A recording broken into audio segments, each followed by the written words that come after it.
MP എന്ന നിലയിൽ കിട്ടിയ ശമ്പളവും പെൻഷനും നയാ പൈസ കൈകൊണ്ട് തൊട്ടിട്ടില്ല. വെളിപ്പെടുത്തലുമായി സുരേഷ് ഗോപി. പാർലമെന്റ് അംഗം എന്ന നിലയിൽ ഇതുവരെ കിട്ടിയ വരുമാനവും പെൻഷനും താൻ കൈകൊണ്ട് തൊട്ടിട്ടില്ലെന്ന് സുരേഷ് ഗോപി. BJP ആലപ്പുഴ ജില്ലാ ഓഫീസ് ഉദ്ഘാടനത്തിനിടയിലാണ് സുരേഷ് ഗോപി MP ഇക്കാര്യം പറഞ്ഞത്. രാജ്യസഭാ MP ആയിരുന്നപ്പോഴും ഇപ്പോൾ തൃശൂർ MP ആയിരിക്കുമ്പോഴും പാർലമെന്റിൽ നിന്ന് കിട്ടിയ വരുമാനവും പെൻഷനും കൈകൊണ്ട് തൊട്ടിട്ടില്ല. ഇക്കാര്യം ആർക്ക് വേണമെങ്കിലും പരിശോധിക്കാമെന്നും താൻ ഈ തൊഴിലിന് വന്ന ആളല്ലെന്നും സുരേഷ് ഗോപി കൂട്ടിച്ചേർത്തു. താൻ ഇഷ്ടപ്പെടുന്ന നേതാക്കളുണ്ട്, അവർക്ക് രാഷ്ട്രീയ പിൻബലം നൽകാനാണ് രാഷ്ട്രീയത്തിൽ വന്നതെന്നും തൃശൂർ MP വിവരിച്ചു. ഒരിക്കലും രാഷ്ട്രീയം ഉണ്ടാകില്ലെന്ന് കരുതിയ ആളാണ് ഞാൻ. ഗുജറാത്തിൽ വെച്ച് നരേന്ദ്രമോദിയെ കണ്ടു കഴിഞ്ഞപ്പോഴും ഈ തീരുമാനത്തിന് മാറ്റമുണ്ടായിരുന്നില്ല. എന്നാൽ എൻ്റെ അന്നം മുട്ടിക്കുന്ന ചില രാഷ്ട്രീയ നീക്കങ്ങൾ ഉണ്ടായപ്പോഴാണ് രാഷ്ട്രീയ നിലപാട് സ്വീകരിക്കേണ്ടി വന്നത്. അങ്ങനെയാണ് രാഷ്ട്രീയത്തിൻ്റെ താരനിരയിലേക്ക് ഇറങ്ങിയതെന്നും സുരേഷ് ഗോപി വ്യക്തമാക്കി. ഒരു പുസ്തകം എഴുതിയാൽ തീരാവുന്നതേ ഉള്ളൂ പല മഹാന്മാരെന്നും സുരേഷ് ഗോപി പറഞ്ഞു.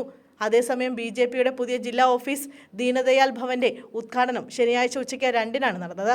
നഗരത്തിൽ പിച്ചു അയ്യർ ജംഗ്ഷന് സമീപം 24 സെന്റ് സ്ഥലത്താണ് പുതിയ ഓഫീസ് നിർമ്മിച്ചത്. അത്യാധുനിക സൗകര്യങ്ങളോടെ പ്രകൃതി സൗഹൃദത്തോടെ 3 നിലകളിലായാണ് കെട്ടിടം നിർമ്മിച്ചിരിക്കുന്നത്.